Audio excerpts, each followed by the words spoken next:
أعوذ بالله من الشيطان الرجيم بسم الله الرحمن الرحيم يوم تأتي كل نفس تجادل عن نفسها وتوفى كل نفس ما عملت وهم لا يظلمون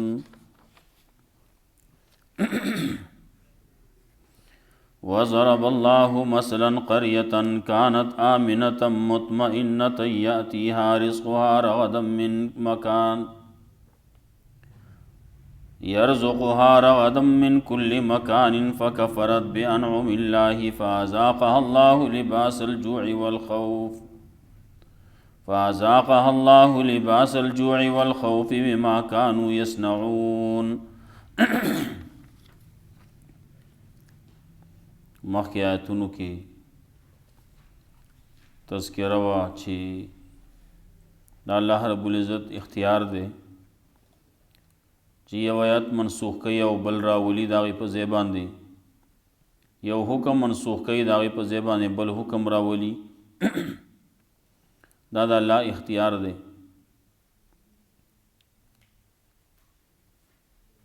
الله عالم دی، الله حکمت والا دی، نو دا کارونه داغه د حکمت نه ډک دي. خلق الټا اعتراض کوي چې دا بدلون چې پکې راځي نو دا ته کې دا ته د ځانه جوړی ځکه د خلکو به دا وي د الله په کلام کې نسخ نه راځي.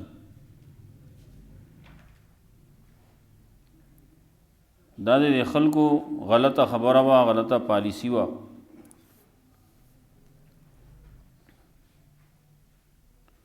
الله ورته وایي جبرئیل علیہ السلام دا راوړلی په حقه باندې د دې دپاره چې تاسو پې مضبوط کی، مؤمنان په دې خبره باندې مضبوط کی. یو حکم دی د هغې نه وروستو بیا بل دی، نو د هغې نه وروستو بل دی. احکامات بدلیږي را بدلیږي. کله داسي یو حکم په ځای باندې بل راشي. څومره احکامات چې راغلي نو دا هم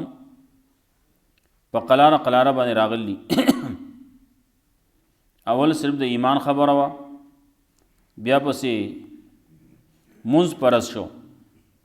د هغې نه وروستو بیا روژه فرض شي ده، او د هغې نه وروستو بیا زکات او حج. دا وروستو خبرې دي، په قلاره قلاره راغلي. د مخکینی دور کې اول کې منځونه هم داسې نه وو، دارنګې روجې هم داسې نه وې. دا کم چې ترتیب اوس روان دی نو دا په قلاره قلاره شوی دی. مونځ چې فرض شوی دی نو دا په معراج په موقع باندې منځونه فرض شوي دي، او منځ دا معراج چې شی دی نو دا د 10 کال وروستو شی دی.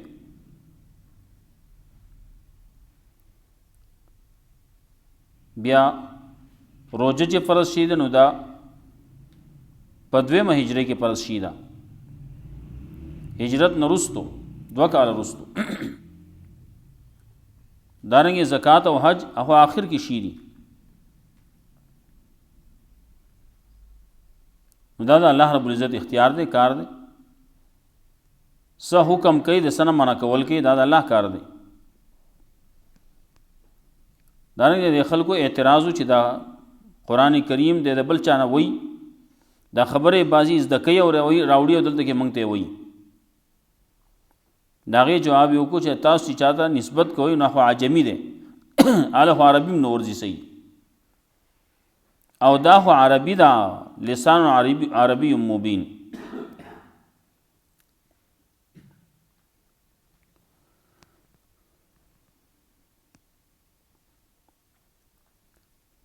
نو حکم یې ولګاو چې کم کسان ایمان نه راوړي د الله په آیاتونو باندې، نو یو خو الله ورته هدایت نه کوي، بل د دې دپاره عذاب درناک دی. څوک چې د الله په آیاتونو باندې ایمان نه راوړي دی په الله باندې درو جوړوي، دا دروغجن خلق دی. او چا چې کفر وکړو نو د هغه دپاره عذاب عظیم دی. हाँ خبره پکې وکړه چې چا باندې څوک مسلمان دی په زړه کې کلک مسلمان دی په ظاهر کې کلمه د کفر د بعضې وجوهاتو په وجه باندې ووې د اکراه په وجه باندې په زور په وجه باندې ووې نو خیر دی الله رب العزت معافي کوي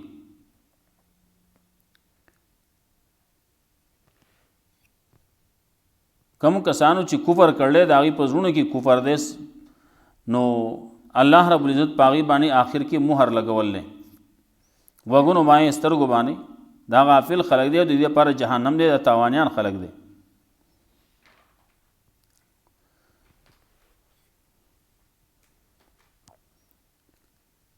او چا چې هجرت کړل ځان د ګناهونو نه ساتل هغې باندې امتحانات راغلي جهادونه هم کړلي صبرونه یې کړلي په هر څه باندې نو الله بخونکی مهربان دی اوس چې کله قیامت شي د قیامت حال ذکر کوي نو هر یو سړی به د خپل ځان د طرف نه عذرونه پیش کوي د خپل ځان د طرف نه به هر سړی جنګیږي ځان به بچکول غواړي بحث به کوي جګړه به کوي خپل ځان خلاصول دپاره اوس هم دغسې کله چې سړی ګیر شي هغه په حق دی او که په ناحقه دی خو ځان خلاصول دپاره لګیا یې څه وایي څوک به دروغ وایي څوک به رښتیا وایي څوک څه کوي څوک څه کوي الله رب العزت د قیامت حال هم ذکر کوي په دغه طریقې باندې خو د الله سره خو دروغ نه چلیږي هغه خبره به چلیږي چې رښتونی بیا الله رب العزت مثال بیانوي د یو کلی چې هغه بالکل په امن باندې و مطمئن و خلق بالکل مطمئن دي خلق په امن کې دي د الله د حکم نه د الله د توحید نه انکار شروع کو نو الله رب العزت د هغې جامه لوږه وګرځوله د هغې جامه یره وګرځوله مطلب داسې یره او لوږه په هغې پورې داسې جوخته شوه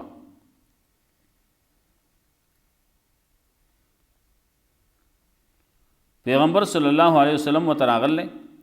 دارنګې مخکې قومونو کې هم داسې تیر شي دي نو پیغمبر تکذیب یې کړلی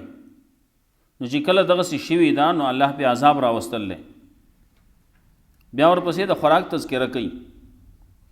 خوراک کاک دا د الله اختیار دی موږ د الله بندگان یو د الله غلامان یو د الله په جیل کې اوسیږو دنیا کې اوسیږو دا الله خوښه ده چې کم یو شي موږ ته حکم کوي چې دا به خورئ او د کم شي نه منع کوي نو هغې نه موږ منع کیږو ولې د جیل کې چې کم کسان اوسیږي جیلیان هغه به د چا په جیل کې چې د هغه د قانون مطابق به ژوند تیروي موږ ته بعضې څیزونه وایي چې دا به خورئ او دا به نه خورئ نو د هغې تذکره راځي انما حرم علیکم المیت والدم ولحم الخنزیر وما اهل لغیر الله به دارنګې بعض څیزونه داسې دي چې هغې چاته پته نشتي نو د ځانه مه وایه چې دا حلال دی او دا حرام دی بعضې خلک د ځانه خبرې کوي او ځانه مه وایه بعضې څیزونه الله حرام کړي نو هغه حرامو ته حلال مه وایه نو حرامو ته حلال بنئ او حلالو ته به حرام نه وی دا که وی نو دا په الله باندې ته دروغ وی او څوک چې دروغ وی نو کامیابیږي نه دنیا دا سازو سامان دی لګ دی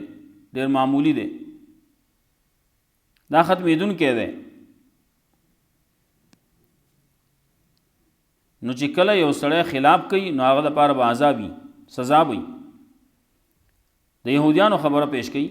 چې بعض څیزونه موږ په هغې باندې حرام کړي وو موږ په تاسو باندې مخکې بیان کړي د هغې تذکره شوې ده وایي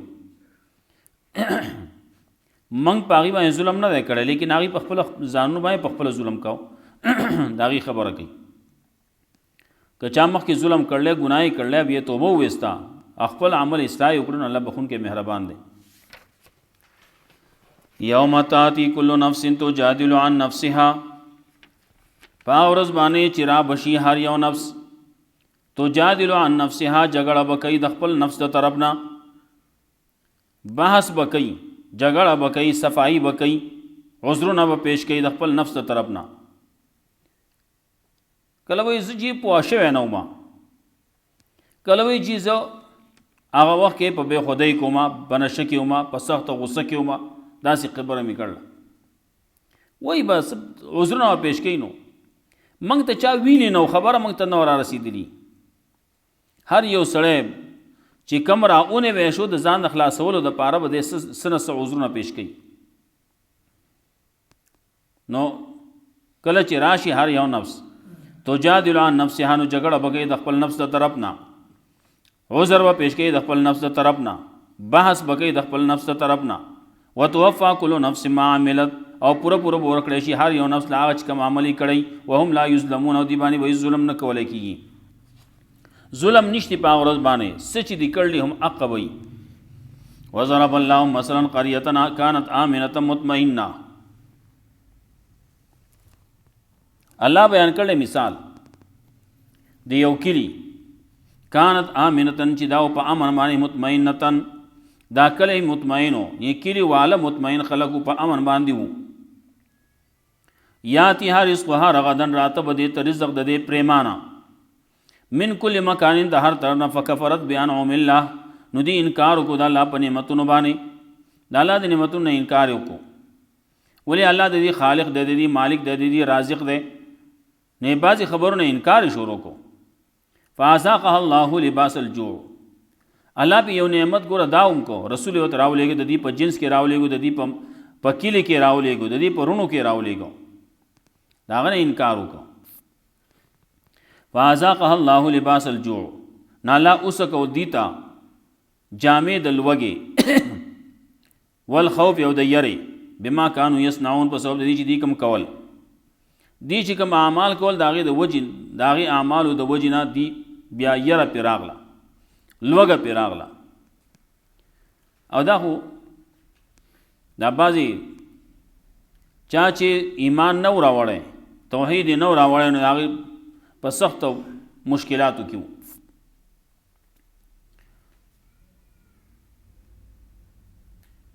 وطن تقریر کوم، جعفر رضی الله تعالی عنہ هغه ته وی تاسو کې دا سړی څنګه سړی دی، تاسو ته څه وایي، تاسو څنګه خلک یئ؟ هغه وایي مخکې دور کې خبره داسې وه چې کنا فی شقاء شدید و بلاء شدید، موږ په سخته مشکلاتو کې او په سختو مشقتونو کې، تکلیفونو کې وو. د دین بدبختی کې مو او د دنیا په بدبختی کې مو، دواړو کې.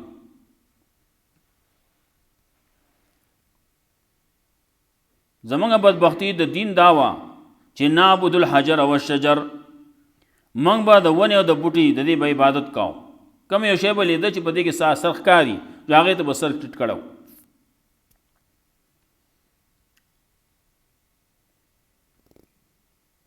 اخواته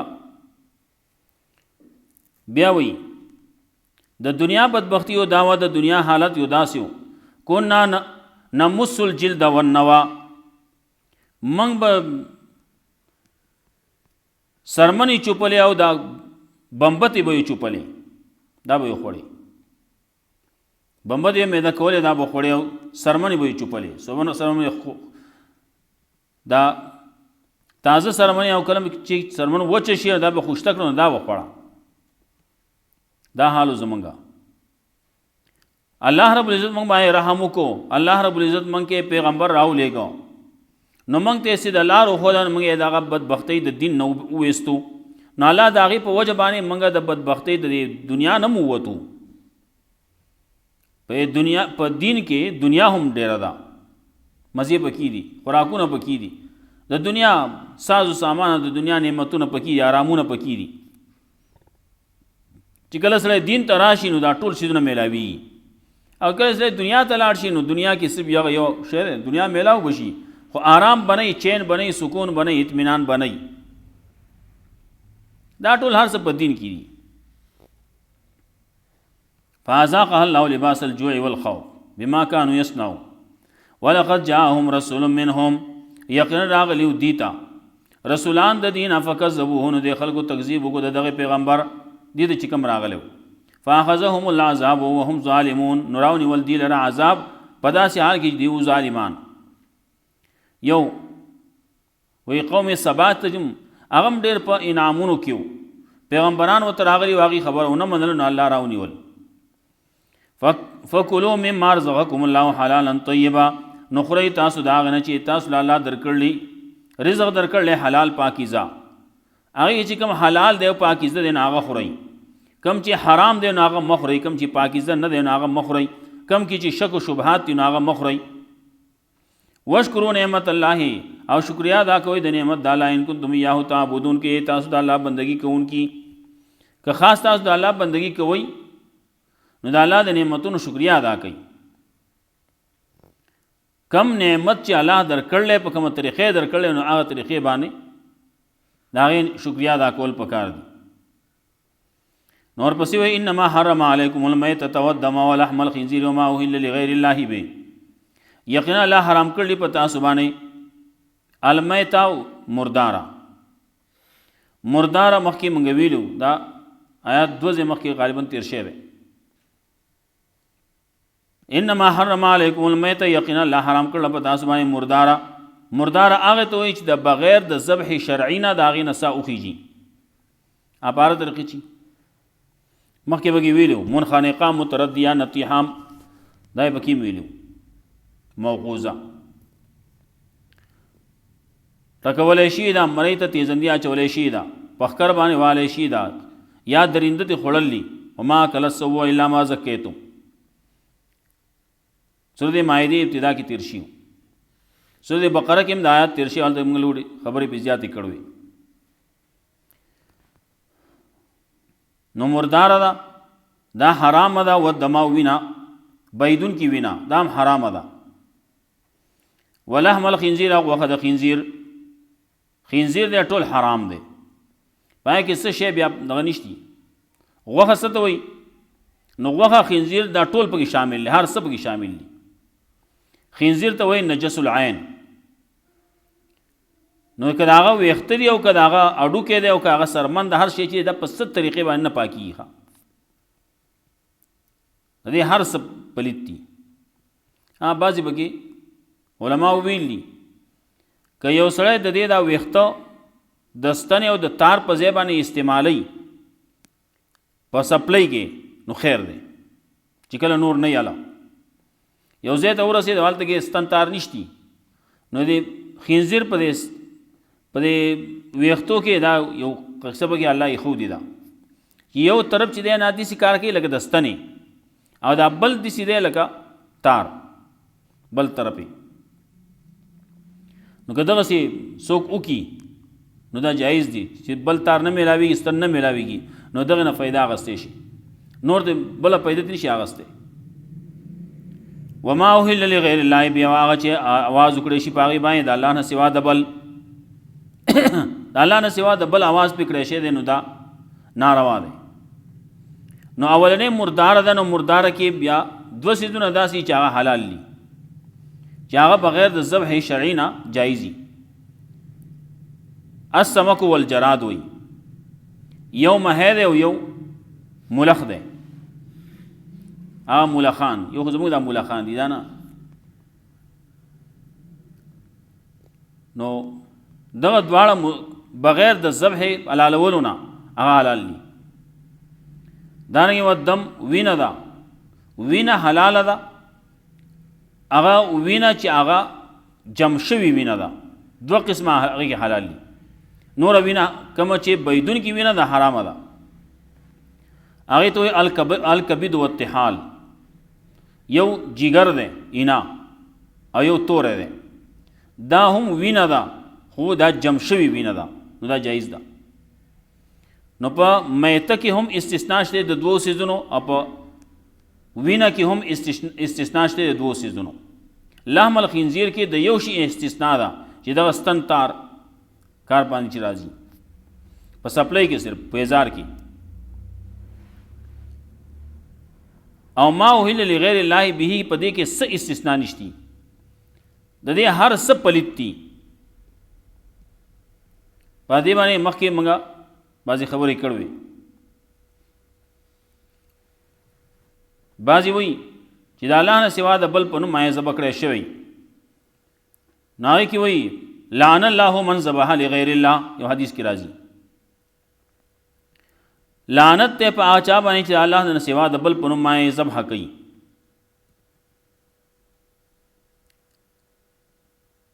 چا ویلي وایي ان المسلم اذا ذبح للنبي کفارا، کله چې یو سړی د پیغمبر په نوم باندې ذبح کوي نو دی کافر کیږي. نو فکیف بذبح لسائر الاموات، نو څنګه چې نور مړي دي د دې په نوم باندې سړی ذبح کوي نو بیا څنګه نه کافر کیږي؟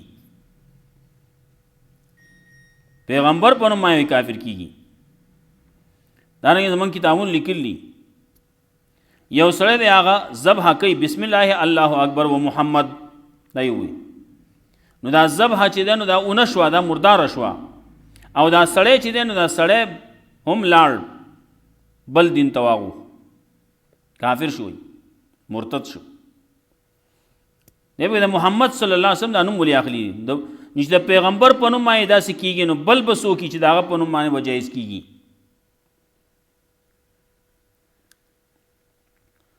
په دې باندې زمونږ پیر بابا هم یو کتاب کې دا لیکلی، پیرمان کیسې هم لیکلی، شاه منصور بابا هغه خپل کتاب کې لیکلی، هغه وایي ما ذبح علی النصب فالذابح مشرک والمذبوحة میتة وامرأته بائنة. پیر بابا الفاظ دي دا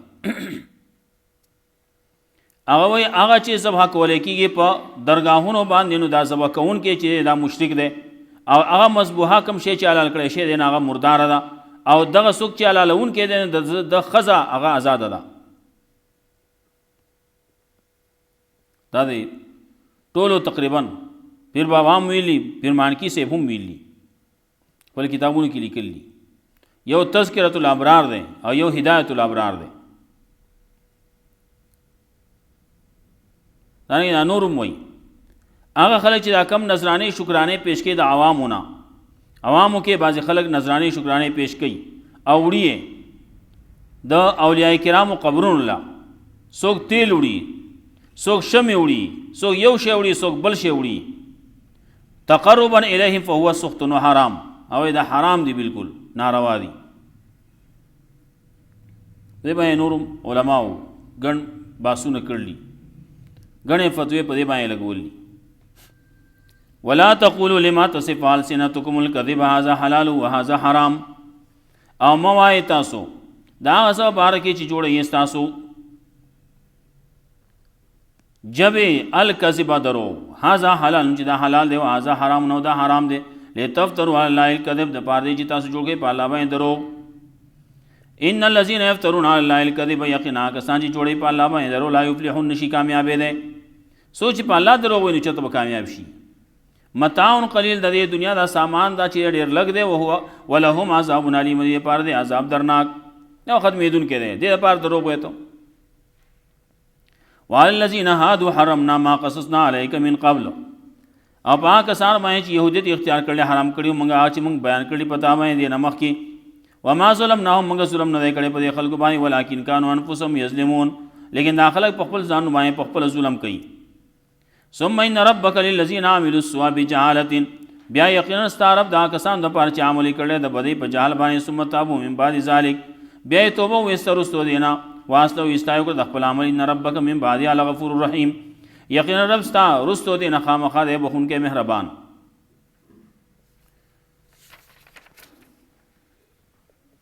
یوم تاتی کل نفس تجادل عن نفسها، فاورز باندې چې راځي بهر یو نفس چې جګړه وکړي، باس وکړي، عذرونه پیش کوي د خپل نفس طرف نه، توفا کل نفس ما عملت، او پوره ورکول کېږي هر یو نفس لاج کوم عمل کړي، وهم لا یظلمون، او دی باندې به ظلم نه کېږي، ظلم به پې نه کېږي. وضرب الله مثلا قرية، بیان کړی الله مثال د کلی یا د کلی والو، کانت آمنة چې دا کلی په امن کې مطمئنة په اطمینانو، یاتیها رزقها راتله به دې ته رزق د دې رغدن پریمانه من کل مکان د هر طرف نه. فکفرت بانعم الله، انکار وکړو د الله د نعمتونو نه، فاذاقها الله لباس الجوع، نو الله اوس کول په دې باندې لباس د لوږې او الخوف او د یری، بما كانوا يصنعون، په سبب د دې چې دي کم کول کم سه جوړول. کله چې یو سړی د الله نه واوړي نو دی بیا د هر شي نه چې د الله نه یریږي که نه بیا د هر څه نه یریږي، او چې د الله نه یریږي که نه بیا د هېڅ نه یریږي. ولقد جاءهم رسول منهم، یقینا راغلی تاسو ته رسول، او ولقد جاءهم رسول، یقینا راغلی د خلکو ته رسول د دینه، فکذبوا د خلکو تکذیب کړی د هغه، فاخذهم العذاب نو راونیول هغوی لره عذاب وهم ظالمون او دوی ظلم کوونکي. رسول چې کله راغی نو د بعضې خلکو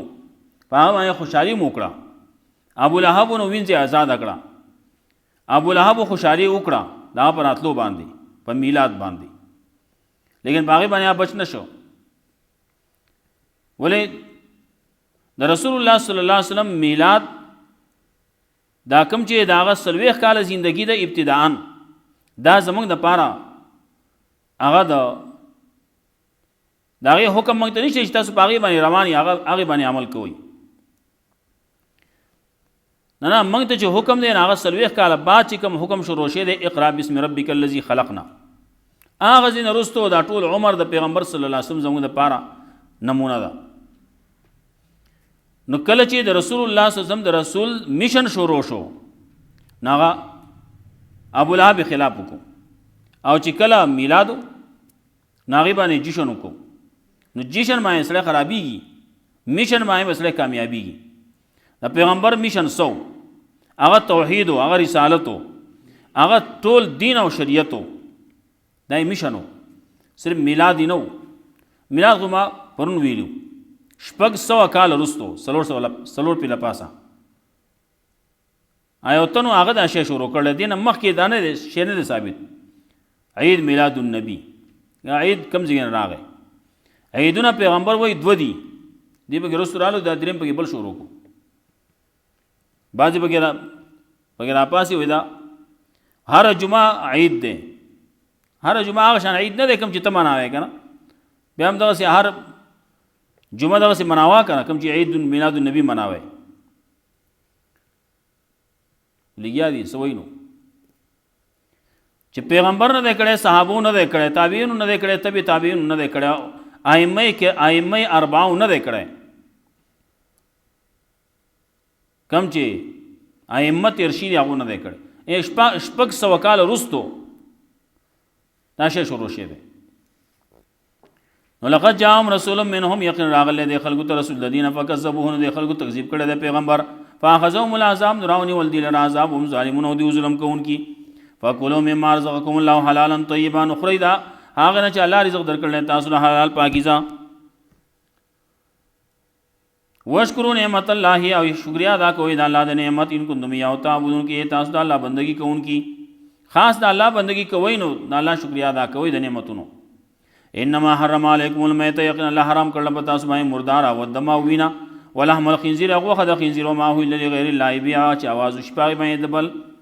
د الله نه سوا دبل. فمن استر غیر باغین، نو سوچ مجبور شو نو بغاوت کوونکې، ولا عادین او نو خپل عادت پوره کوونکې. فإن الله غفور رحیم، یقینا الله دې بخونکې مهربان.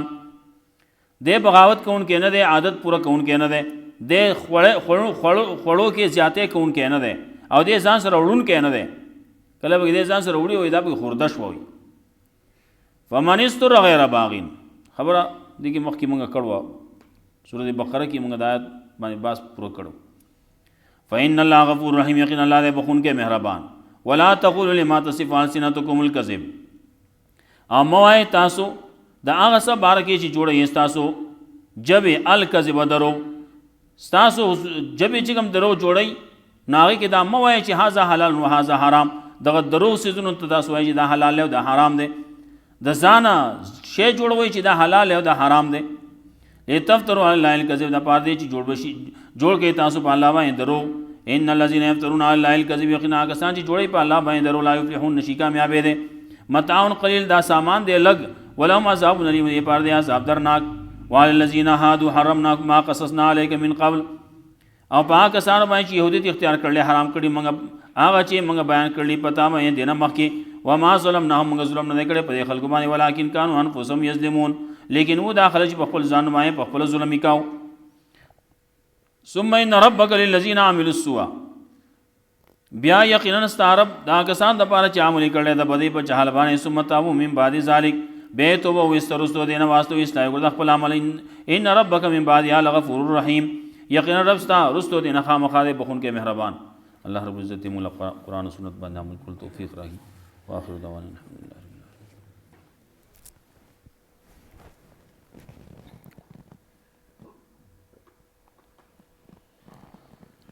السلام